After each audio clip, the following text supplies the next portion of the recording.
Welcome to Train Signal. I'm Chris Bryant, CCIE number 12933, and this is the Network Topologies and Speeds video.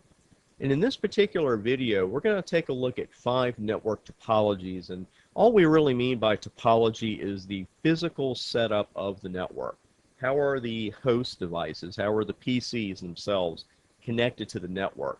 Some of these topologies, they're not quite obsolete, but you don't see them as often anymore. We'll discuss why some of them have really fallen out of favor and why others are used much more often. But you never want to make the mistake of thinking that just because something is older, or as we like to call it in IT, legacy, that you're never going to see it again. So we're going to talk about all these topologies, so no matter what you face on the job or in the exam room, you'll know exactly how they operate. We're going to differentiate between a ring topology and a token ring network because the theory behind the two is a little bit different, so we'll talk about that. We're going to talk very briefly about the very basic operation of FDDI and ATM. You're not going to need to know these two protocols in depth for the Network Plus exam, and you don't see these two as often as you did, say, a couple of years ago, but they're still popular. You need to know the basics of how they operate. Frame relay is everywhere, and we'll talk about that for a few minutes as well. We'll discuss some speeds that you may or may not know as far as T1 and E1 lines go. Those are terms that you hear around network rooms fairly often, but you need to know exactly what those mean and what the speeds are. We'll talk about full and partial mesh topologies and some details you need to know for the exam and for the real world as well, because these are really what I call, the name is the recipe, technologies or topologies in this case. A full mesh means, well, it's a full mesh. Every device is connected to every other device. But there are some details about it beyond just what they are that you need to know.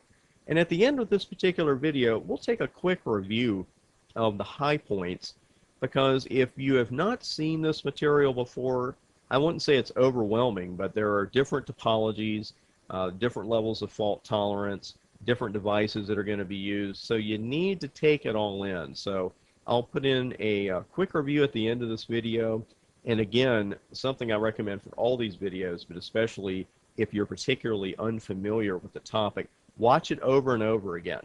Nobody learns everything the first time. We always want to take it in a second time. So let's get started then with a discussion of the bus topology. And the bus topology is a shared network segment with terminators at each end. And what I tend to call the bus topology is the dreaded bus topology. And we're going to define that first, and then I'll tell you why we tend to call it, or why I call it a dreaded technology, and why you don't see very many bus topologies around anymore.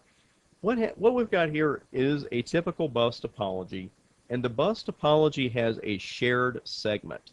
We've got multiple hosts that are connected to the same segment of the network. This is not a switch, this is not a hub, it's not a router. Mostly it's going to be just a piece of cable.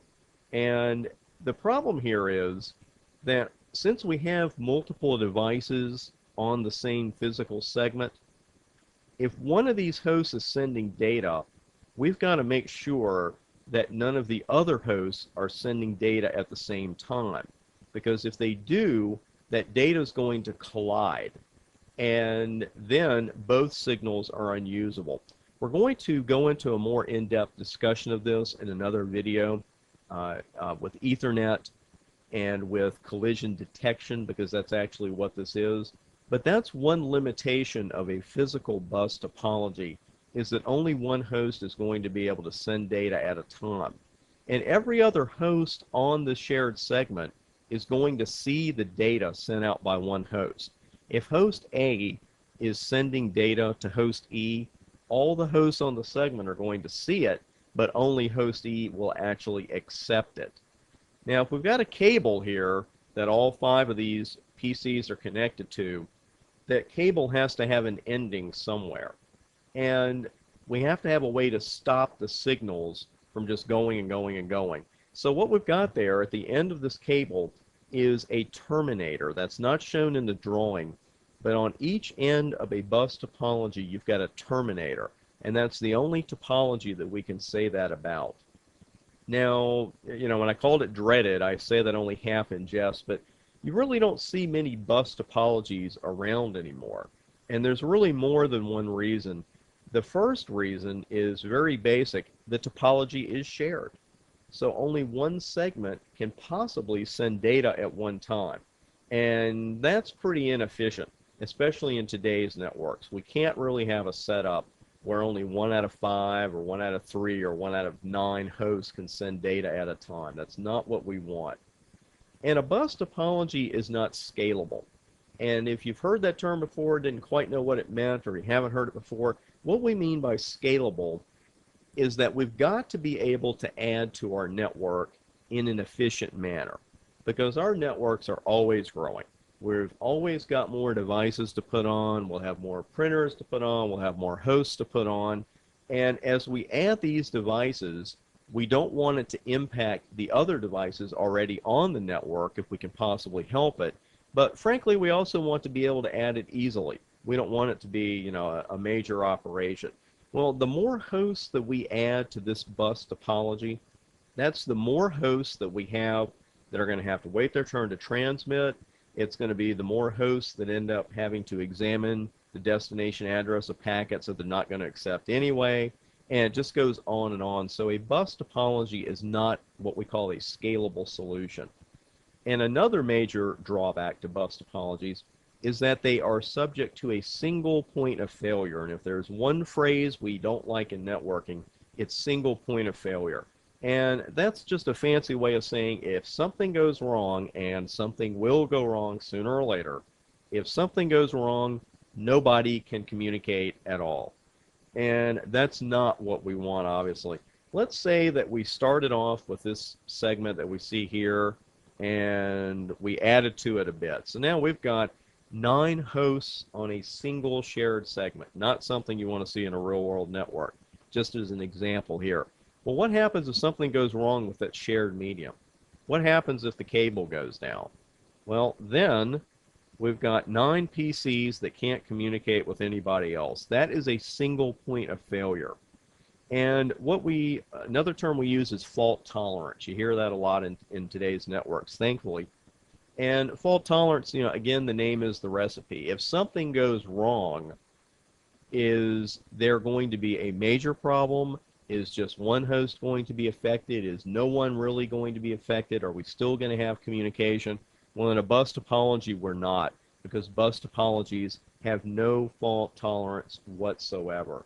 And that's a phrase you really want to burn into your mind now, because as you go through other certification exams and as you continue to progress in your career as a network admin, we always want to avoid a single point of failure. If one thing goes wrong, you always want a backup plan. And bus topologies simply do not give us any kind of backup plan at all.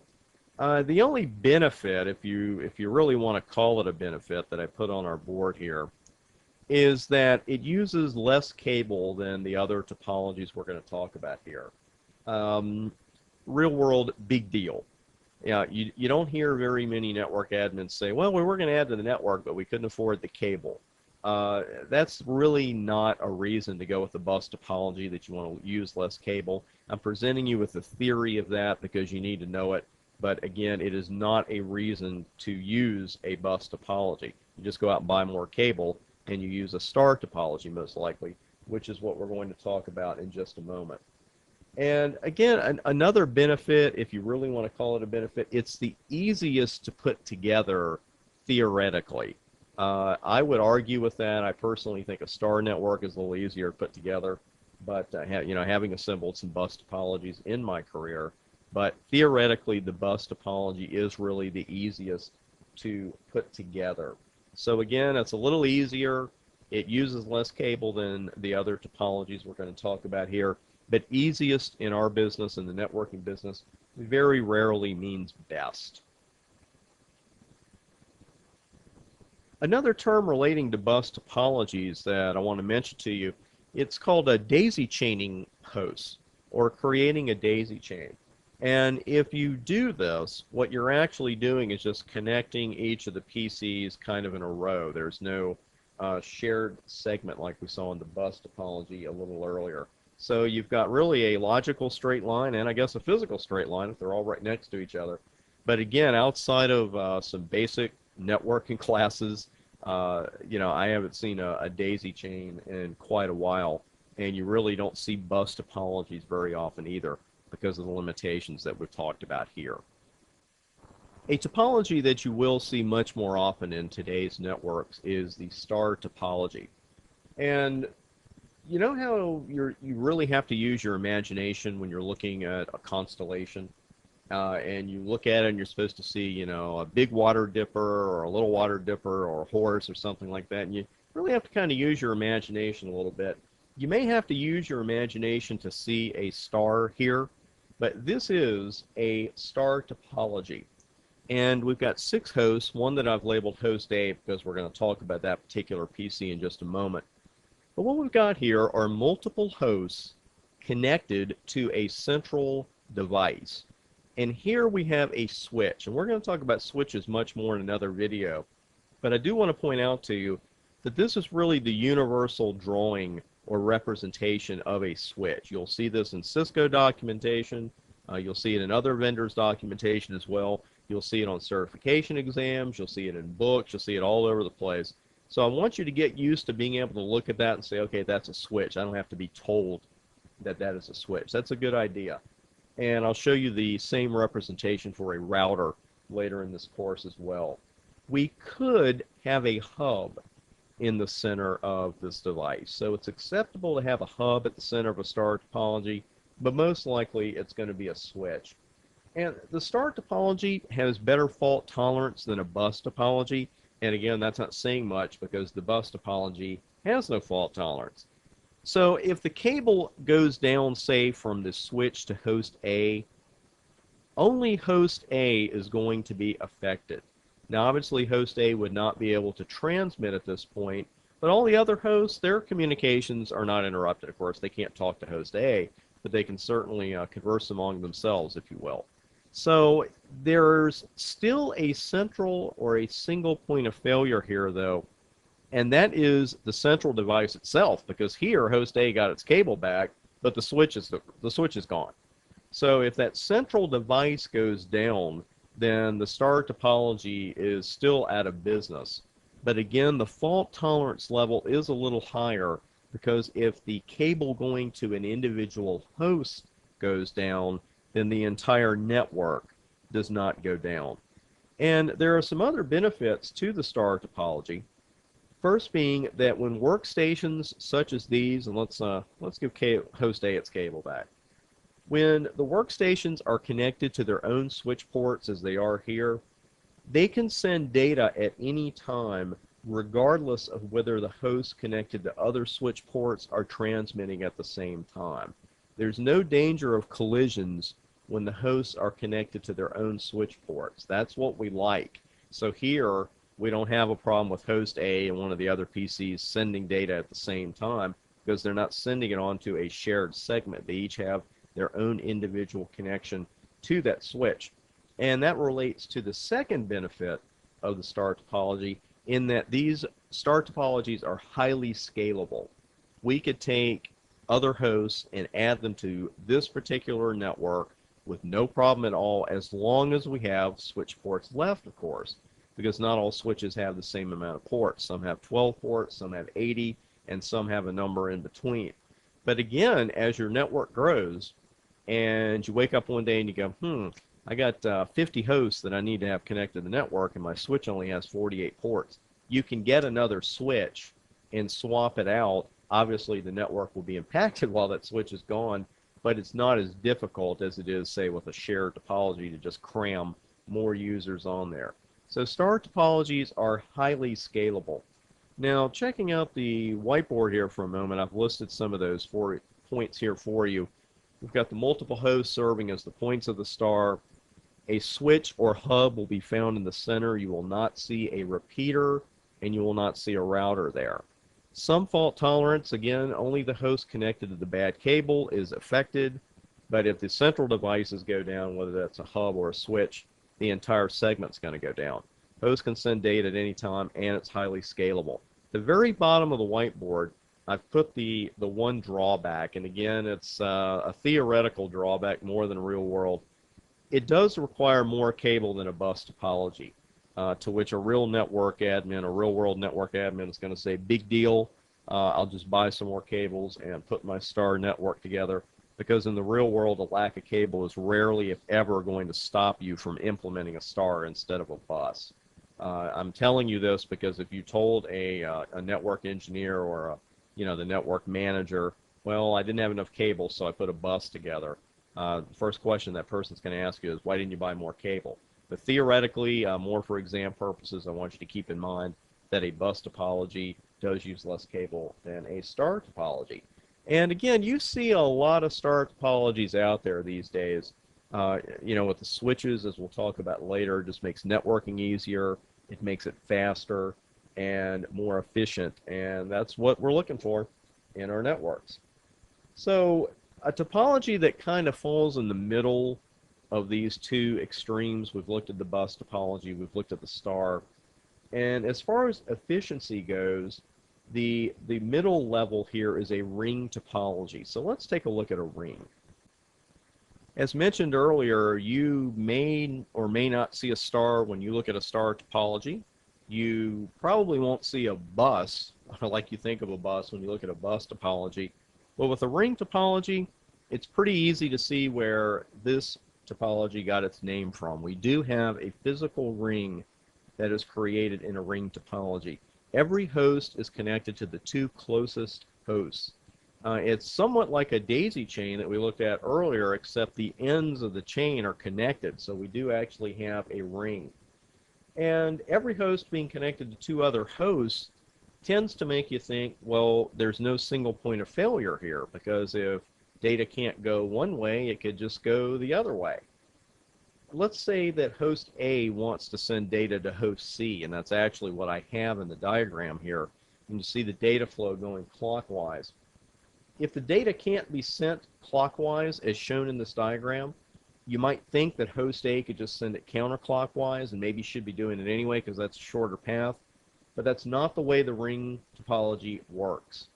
Data is only going to flow clockwise, and the loss of a single host in this ring topology actually disables our network. And to illustrate that, let's take host B out of the equation here. Now host B is gone, and host A now tries to send data to host C. That data cannot possibly get there because it's flowing clockwise. It's going to go through D, E, F, and then there is no connection from F to C. There's no way to get it there. So we do indeed have a single point of failure in that particular instance. And you might look at a ring topology and say, well, that's fine, host B went bad, but can't host A and host D communicate, or host A and host E? Well, they can communicate, one can communicate with the other, but it's not bidirectional communication, and that's what we've got to have. Let's take a look at an example where A is now sending data to host F with host B out of the network. It went down. Well, A can send data to F with no problem at all, but can F respond to A? No, because again, the data is flowing clockwise in a ring topology. So again, we've got a single point of failure, and that's what we're always trying to avoid.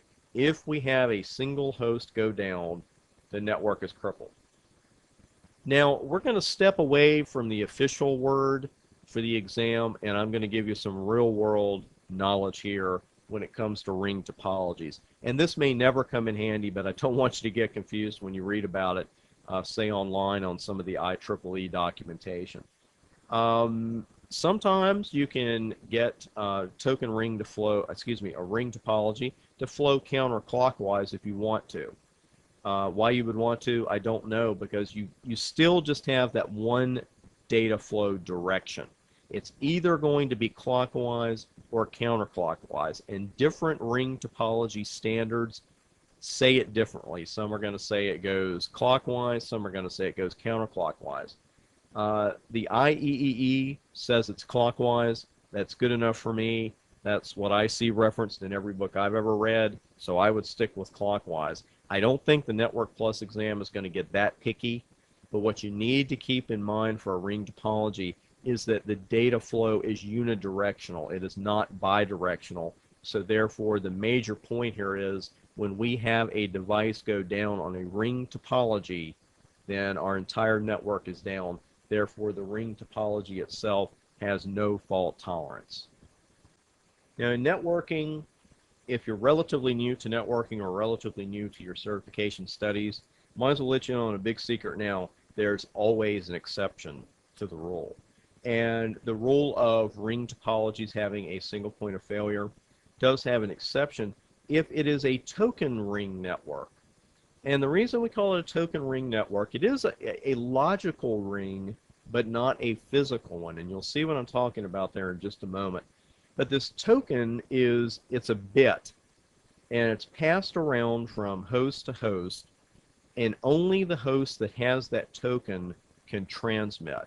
Token ring used to be very popular. One reason it used to be popular is that you could give a particular host priority over the others to transmit. You can't do that with Ethernet, but Ethernet has so many other advantages today that you don't see many token ring networks, but they are still out there.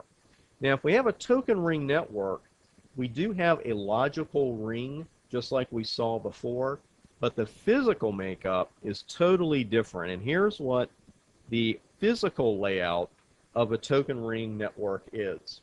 And I have MAU or MAU or MAW, occasionally pronounced that way.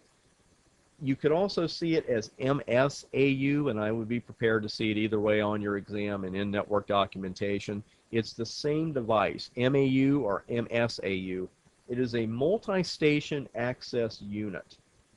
And the benefit of using these is that if a host goes down in this network, it's not going to cripple the entire network. So, again, to be blunt, you're not going to see a lot of token ring networks out there today. They are still out there. The speeds have increased. I'm going to give you some speeds and some standards that I would know for the exam. But again, just one more time, bringing that drawing up. If one of those hosts goes down, it's not going to bring the entire network down. It's kind of like a star. If a cable goes bad from one of those malls to one of the hosts, then only that host can't communicate. Some standards you should know. Token ring is defined by IEEE or IEEE 802.5. And as you see at the bottom of this whiteboard, I did put what that stands for. It's the Institute of Electrical and Electronics Engineers. And you should not try to say that 5 times really fast. So what you can do if you'd like to read more about IEEE, Wikipedia.org actually has a very good page on IEEE, and you can just go straight to the IEEE website. But these are the people who think up all this stuff. They define the standards for different networks, for different topologies, mostly different networks, especially all the many wireless networks we've got coming out these days. And you're going to run into IEEE a great deal in your certification studies as well. And sometimes you'll hear people refer to a technology or a topology just by the IEEE number. Instead of even saying it's a token ring network, they might say, yeah, we've got an 8025 network. And you need to know what that means, but also this is no insider information speaking here, but certification exams really like asking about standards and that kind of thing. So I would watch those. I would know every single IEEE standard we mention in this course, and we are going to mention quite a few. So again, token ring is defined by IEEE 802.5. And I put on here some speeds that token ring runs at: 4, 16, 100, and 1000 megabits per second. And yes, that is gigabit. 1 gigabit is 1000 meg per second. We do actually have gigabit token ring out there now. I have not worked with it personally, but I do know that it exists. And just want you to know that is actually the top speed for a token ring network. Token bus, and I usually don't like to shout even in typing, but you'll notice I put bus in capital letters. There is such a thing as a token bus, and it looks just like a bus topology that we looked at earlier, but they're actually passing a token around to determine whose turn it is to transmit. And I wanted you to know that token bus is actually defined by 802.4, where token ring is defined by 802.5. And here's what a token bus actually looks like logically. Again, it's the same as the bus network that we showed earlier, the bus topology, but they're passing a bit around called a token. And when that host has a token, they can transmit. When they don't have it, they can't transmit. So again, that's a token bus. And going back to token ring is scalable, but the more hosts you have, the longer the hosts have to wait to transmit. And that's really the big reason you don't see as many token ring networks as you did, is that, again, it still comes down to we can only have one host transmitting at a time, and that's the one that has the token. So the more workstations you have on the ring, the more workstations have to get a turn, and the longer all the other workstations have to wait. So token ring is not a very scalable solution. And here's FDDI, the Fiber Distributed Data Interface. And this is based on token ring. As you see at the 5th bullet point I put on this whiteboard, it is a token passing technology. So keep that in mind about FDDI, as I'm going to bring up a drawing that illustrates typical FDDI setup. And here you will not see FDDI in a LAN, a local area network. I used host here to illustrate the concept. But FDDI is a WAN technology. It's going to be the backbone of your wide area network. So again, you're not going to go to your local office building tomorrow and say, hey, I want to put FDDI in. You're not going to do that because the equipment's real expensive for one thing. But again, it is more of a WAN backbone technology. But it is based on token ring, so we are going to be passing hosts around. And it's got a range of about 60 miles. And if you think that's impressive, it is. That's why it was so popular. And of course, there's still plenty of FDDI out there. I don't mean to make it sound like it's legacy, so to speak. It can support thousands of users, and that fiber distributed part of its name, that's where it gets those capabilities from, because FDDI is going to use fiber optic cable, something you really want to keep in mind, that FDDI uses fiber optic. And FDDI also comes with built-in fault tolerance, because as you can see in this illustration, we're just using one of the rings, but we're actually going to have two rings. FDDI is a dual ring token passing technology. And if one of the rings becomes unavailable, the second ring will take over the data transfer responsibilities. And how that would actually end up working is something like this. One of the rings goes clockwise and the other goes counterclockwise. So they're not both going to be going the same way with the data. So we do have excellent fault tolerance with FDDI. But again, keep in mind, it's still a token passing technology. We tend to forget that because it's got great fault tolerance and it's lightning fast. Not lightning fast anymore, I guess, at 100 meg. But again, it is a token passing technology.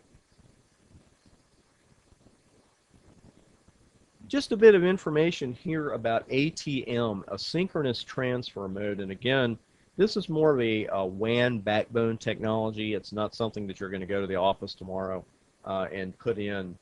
ATM was very popular for quite a while. Its popularity is really on the wane now, to the point where some vendors like Cisco, they're actually pulling ATM out of some of their higher level certifications as a topic. There's still plenty of it out there, and you need to know the basics of it. Again, it stands for asynchronous transfer mode. It is a high-speed cell switching technology, and we're going to be talking about packet switching and circuit switching later, but cell switching is really unique to ATM because ATM uses cells to carry data. They don't use frames, they don't use packets, they use cells. They're very small cells. They're only 53 bytes in size.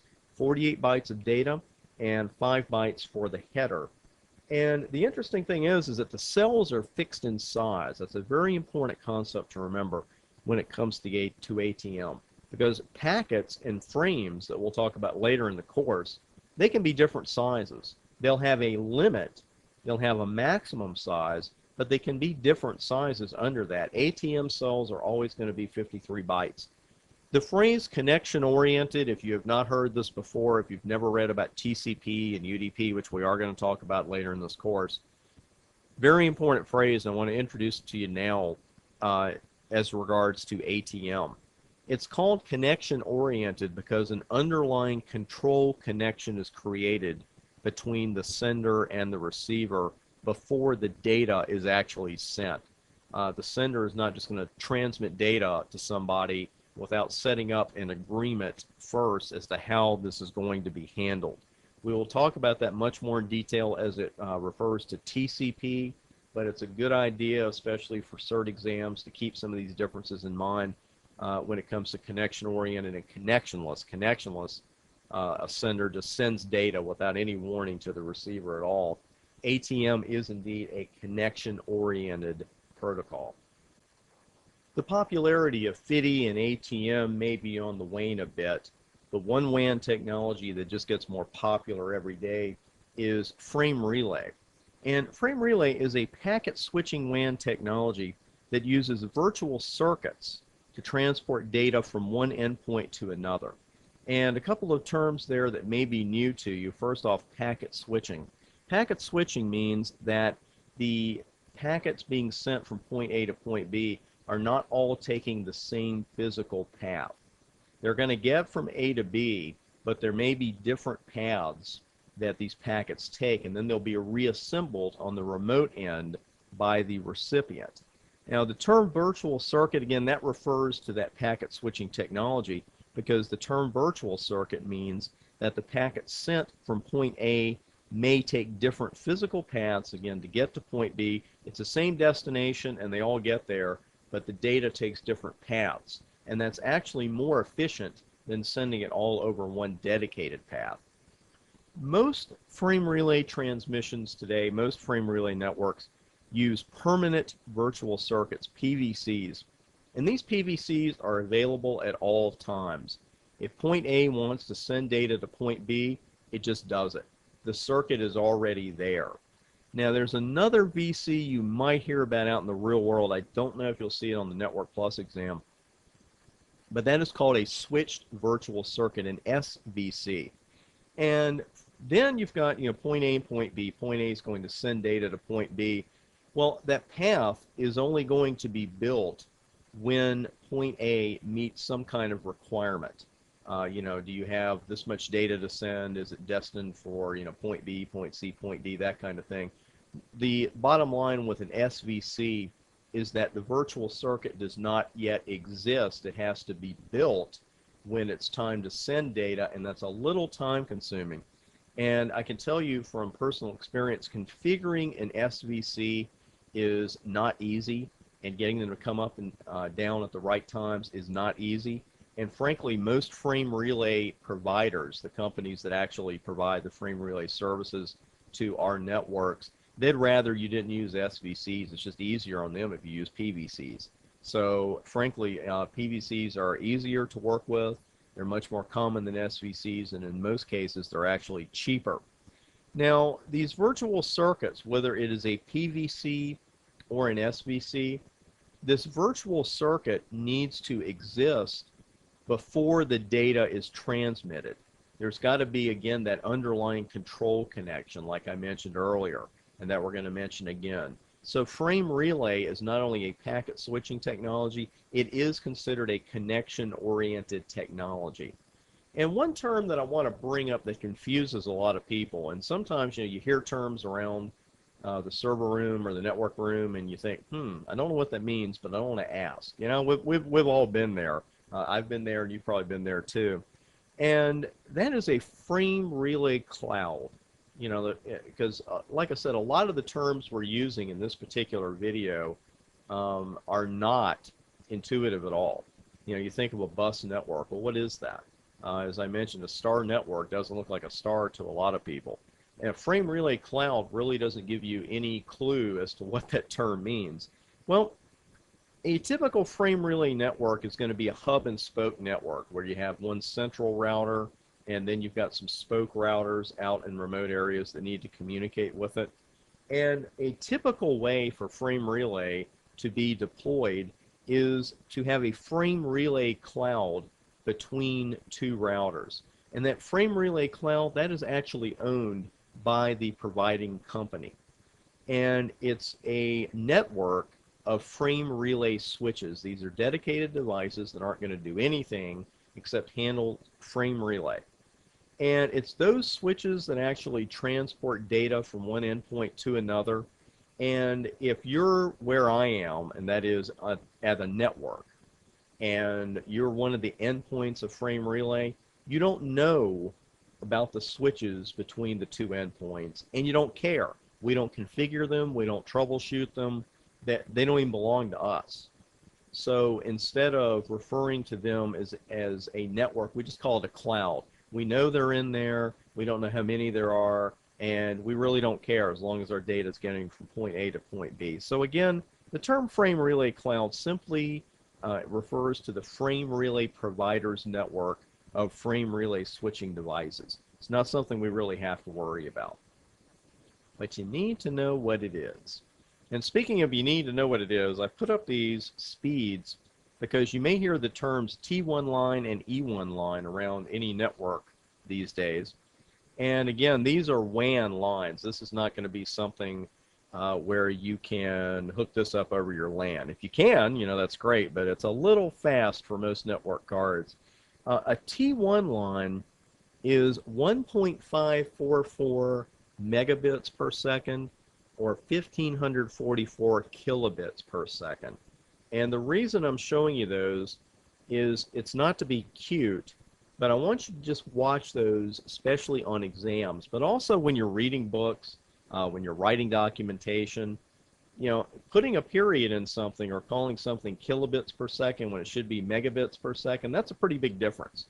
So the reason I put that up there is that if you're reading about T1 lines, one author will write 1.544 megabits per second. I've noticed a lot of times, you know, a lot of us don't type numbers well, so we leave the period out, and that's going to be in kilobits per second. So just watch those, especially on your exam. And E1, that's 2.048 megabits per second or 2048 kilobits per second. And I put some other less common speeds up there for you, T2, T3, and T4 lines. You do hear about those, but for our purposes, the ones we're really concerned about are the T1 lines and the E1 lines. And I don't want to scare you with that or anything. The exam is not going to try to trick you. The Network Plus exam and CompTIA exams in general are very straightforward. But I just want you to watch the details because we're working too hard to give away points in the exam room. Let's talk about full and partial mesh networks. And I feel kind of silly even defining these for you because if the name was ever the recipe, this is one of those times. And a full mesh network, every host has at least two connections, two physical connections to another host. And fault tolerance is about as good as it's ever going to get. Now that's a partial. Let's bring up a full. Bear with me here for just a moment. There's a full mesh network technology. And the key here with a full mesh is that, again, every host is going to have a physical connection to every other host in the network. Again, the fault tolerance, it's about as good as it's ever going to get because a single link failure here will not prevent any host from transmitting, because in a situation like this where you've got a full mesh, and of course you're going to have at least 3 hosts to make a full mesh because with 2 you're not really meshing them, you're always going to have another path to use. Let's take a look at a situation where one of these links goes down. Here we've got the direct link between host A and host B having gone down. Host A still has 2 other paths it can use to get to host B. You know, it's a longer path, and if we just keep having links go down, then we could have some trouble. But full mesh topologies give you the best fault tolerance possible. Now, if you've been around networking for a little while, or frankly, if you've been around it for 10 minutes, you probably already know that every single time we have some great benefit like that, there's got to be a trade-off. And there is a trade-off here with using a full mesh topology. One is really theoretical, and the other is real world. And the theoretical drawback to full mesh networks is that they use more cable than any other network type. And repeat after me, big deal. It could get to be a big deal, though, with full mesh. As your network continues to get bigger, you're going to need a lot more cables. And that really leads us to the more real-world difficulty with full mesh networks or full mesh topologies. It's just not scalable. You know, you look at this and there are 4 PCs and you go, oh, okay, big deal. I'll make a full mesh and everything will be fine and I'll have the best fault tolerance possible. Well, that's fine, but again, your network's going to grow. You're going to have to add hosts. And the more hosts you add to this, the more connections you're going to need.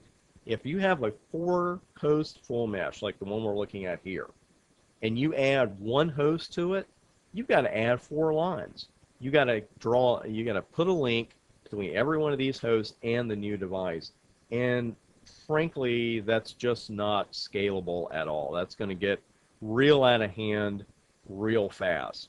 So again, that's a full mesh. Fault tolerance is at its highest level, but you do use a lot of cable. And more realistically, it's just not scalable. It's not going to work out for you in the long term. A partial mesh is just that. It's just a partial mesh. You've got 4 pewters like the ones we were looking at, but you do not have a full mesh. Not every single one is connected to every other device. The term I want to mention to you that you don't hear too often, though, is hybrid mesh. And a hybrid, this is just like a hybrid plant. You take characteristics of 2 different plants, you mix them, and you create a hybrid. Well, you're going to hear that term in networking pretty often. And a hybrid mesh is simply a mixture of all the topologies that we've talked about here in this video. And really, the internet runs on a hybrid mesh. Believe me, we do not, the internet is not a full mesh. There's no way that could happen. We have some fault tolerance out there, but as any of us who have ever had a web server up can tell you, it's not perfect. So if you wanted to really define what the net runs on, it's really going to be on a hybrid mesh. And something else to keep in mind, your first calculation perhaps, calculating the number of connections in a full mesh. And it sounds complicated, it's really not. It's one of the simplest little formulas you'll ever run. And let's take a look at that drawing again, that full mesh. Well, you and I could sit here and count those different lines very quickly and say, okay, we've got four host devices, so we're going to need 6 cables to have a full mesh. But what if we had 7 of those? What if we had 9 of those? Then you're going to draw these lines, and you're going to try to count them, and you'll probably count the same line twice or leave one out, that kind of thing. So if anyone ever came to you and said, hey, I'm thinking of building a full mesh, and I got 11 PCs, I don't know how many cables I need. After you slap him for wanting to build an 11 PC full mesh, you could tell him that this is indeed the formula. It is simply n times n minus 1 divided by 2, with n equaling the number of hosts. So just testing that out with what we just did, I'm going to bring the cursor up. If we have 4 hosts, which is what we have, we'd simply multiply 4 times 4 minus 1, and then divide that by 2. And that's going to equal 12 divided by 2, which equals 6. So let's check that out. Is that right? Is that what we should have there? Yeah, 6. So that's a good formula to know, just in case I asked you, hey, I'm going to put 9 PCs together in a full mesh, and I need to know how many cables I'm going to need or how many separate physical connections each is going to be needed overall. Then you just simply use that formula. Just in case, I feel a little silly telling you this, you probably already know it, but I want to tell you anyway. If I asked you how many physical connections an individual host is going to need, you simply count the number of overall hosts and subtract 1. So if I came to you and said I got a 4 PC full mesh, how many physical connections is each host going to need? You simply count the number of hosts overall and subtract 1. And that's what we've got here, because every one of these host devices has 3 separate physical connections to other devices. So that's really all there is to that. We're going to take a few minutes here for a review, and again, I want to urge you to listen to all these videos more than once, certainly, because even if you're familiar with the material, trying to absorb all of the differences here in this particular video, say it's not something you're going to do after just watching it one time, say, okay, I got it, let's go on to video 2. Please make sure to come back and watch it. You really want to absorb the details here and the differences. And don't just watch the review when you come back, because we're not going to review everything here, but I do want to do a quick comparison again of the bus versus the star versus the ring versus full meshes. Bus networks have absolutely no fault tolerance. They require less cable than the other topologies that we've looked at. Bus networks, by the way, that's the only network topology that requires a terminator, because full meshes don't need them, ring networks don't need them, and star networks don't need them. There's nothing really to terminate. So that's the only time you're even going to hear about terminators. Theoretically, the easiest to implement. Star networks. We've got our host connected to a central device. Again, I want to remind you that's going to be either a switch or a hub. It's not going to be a repeater, and it's not going to be a router. We've got to either have a switch or a hub there. The hosts are going to have one physical connection to the network only, and that, of course, is to the central device. The fault tolerance is good, and I can say that from experience. We've got, thousands of star networks out there in the world, and I've worked with plenty of them, and they do have good fault tolerance, because if there is a bad cable, then the only device that is isolated from the network is the host on the other end of that cable. Your central device is still working fine, and your other hosts all have separate physical connections to it, so you don't lose all your network connectivity. Again, the fault tolerance certainly better than bus and ring, but not as good as full mesh. And what I really like about star networks, you can add hosts very quickly.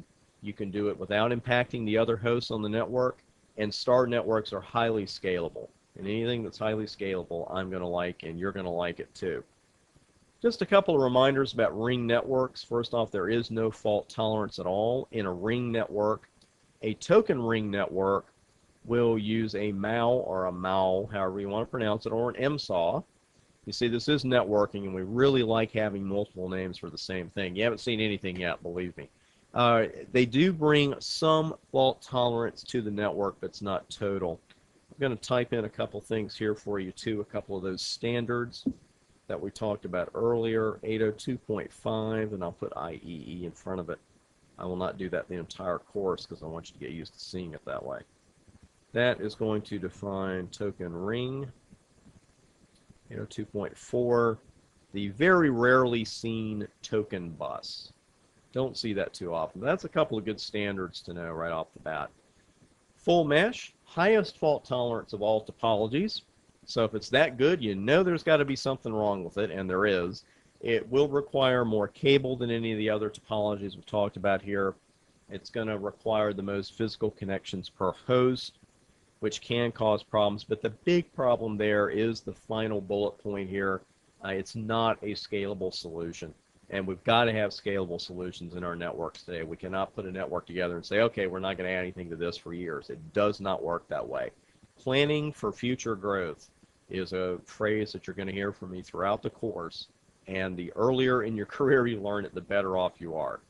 And again, there's just a reminder, if you need to determine the number of physical connections that are going to be needed overall for a full mesh, simply use that formula. And if you need to determine the number of physical connections for a single host in a full mesh, just count the number of hosts and subtract 1. And that's really all there is to it. So that concludes our video here on the physical topologies. I thank you for your time, and I'll see you on the next video.